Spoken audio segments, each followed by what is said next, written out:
Now to the crisis in Syria and a new participant in multilateral talks, which really is trying to find a diplomatic solution to the crisis. Iran has accepted an invitation to attend this week's discussions in Vienna. It's the first time Tehran will be participating. CCTV's Jim Spellman joins us live in the newsroom. Jim, this is pretty significant. It really is, but though the Iranians will join the negotiations, some of the key players, the Syrian government and the opposition groups, won't be at the table. As the conflict in Syria continues, new hope for a diplomatic solution.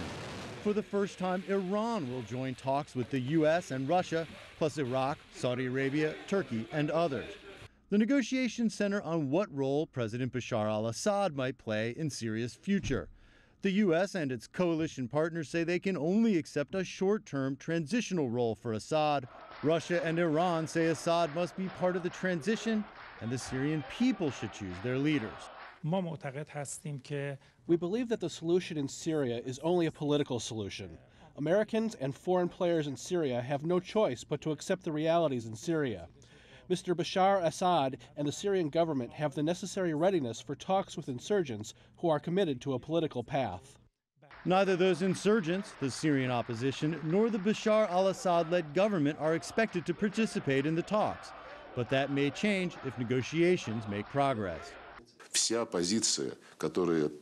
All Syrian opposition groups that care about the fate of their state should be represented. We're working on this too, and our partners, some of our partners, cannot clarify how they see the solution of this issue. It's important to abandon attempts to choose someone as a convenient partner and to promote him as a representative of the whole opposition group. The U.S. welcomes Iran's participation, which comes on the heels of the historic Iran nuclear deal negotiated with Russia, the U.S., China, and others. The talks come after Russia had some of its busiest days since beginning airstrikes in Syria a month ago, carrying out 118 strikes in just 2 days.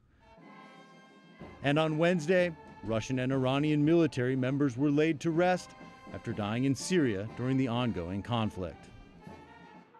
The talks officially begin Friday in Vienna, but preliminary bilateral discussions could begin Thursday, Asiye. So realistically, Jim, what can we expect from these talks? Right. It's really much different than the big Iran nuclear deal where these nation states could speak for themselves and carry out any agreements that were agreed upon.